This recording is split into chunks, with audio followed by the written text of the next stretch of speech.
Somewhere along your journey of awakening, maybe after a powerful spiritual realization or a personal collapse, you felt something shift inside.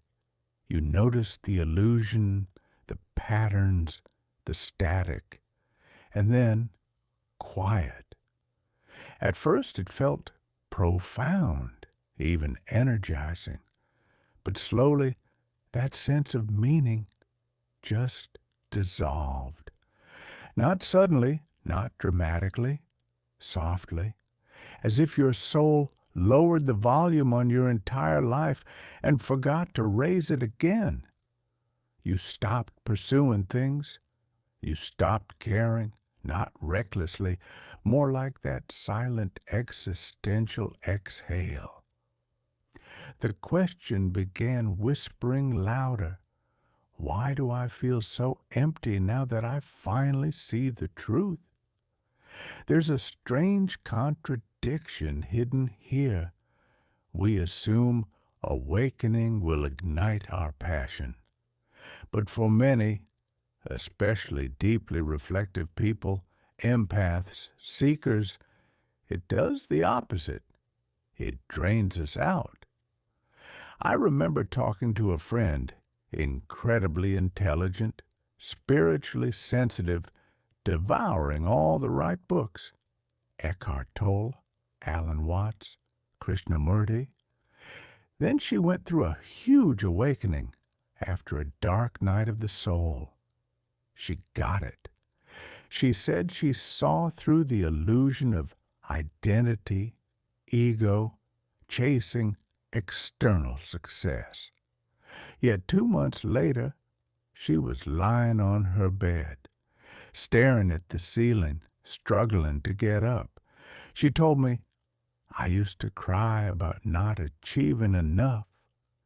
Now, I don't care if I accomplish anything at all. I thought awakening would ignite me, not leave me like this.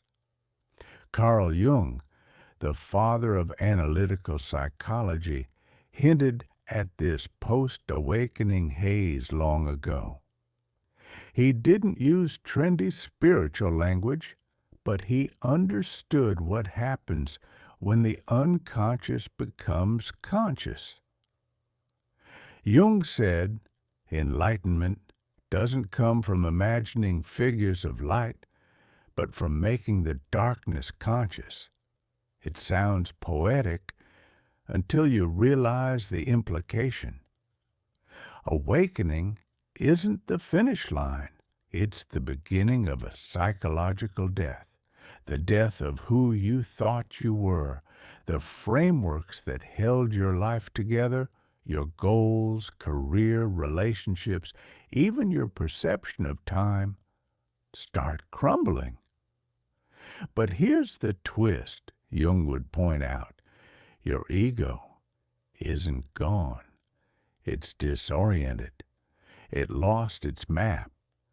And without a new one, motivation fades. So it's not that you're depressed or unmotivated. You're suspended. You've awakened from something, but you haven't yet awakened into something new. And this is the part that's fascinating and wildly misunderstood. What you're experiencing right now isn't failure. It's not clinical depression or typical anxiety. It's something ancient and sacred. Jung warned that modern society avoids this phase at any cost. The sacred pause, the void, the in-between. He believed it was crucial for real individuation, the process of becoming your true self.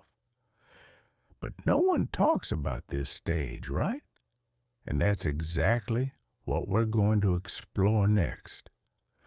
What's actually happening in your psyche after awakening, and how this loss of motivation might be the biggest spiritual upgrade you've ever had, if you understand it correctly.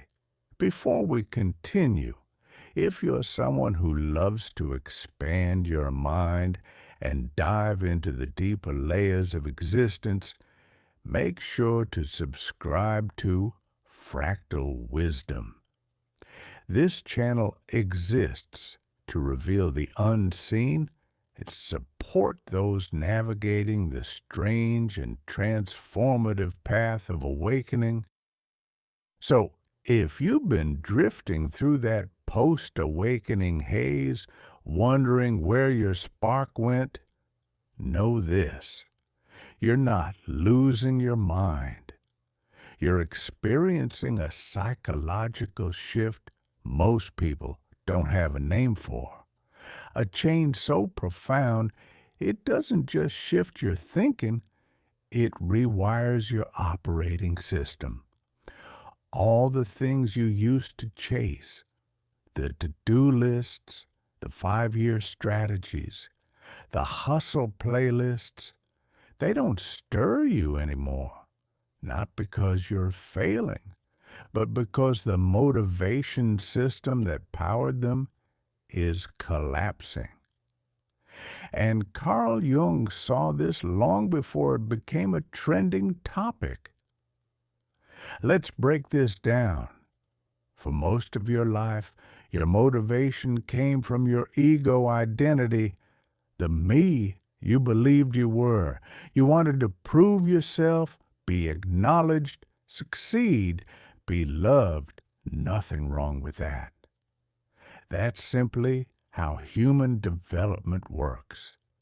Jung called this the persona, the mask we wear to function in society. But awakening tears this mask away.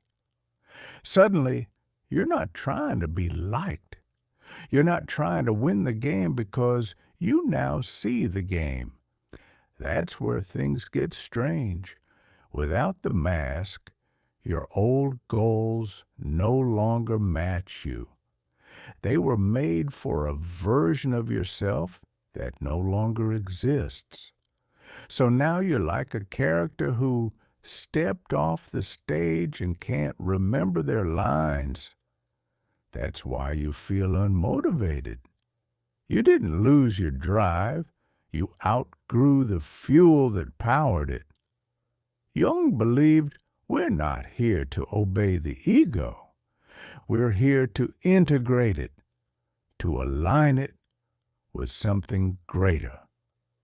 He called this individuation, the journey from a fragmented identity to a whole unified self. Not the small self that seeks approval, but the self that is transcendent. The soul-level center within you that connects to all life. And this deeper,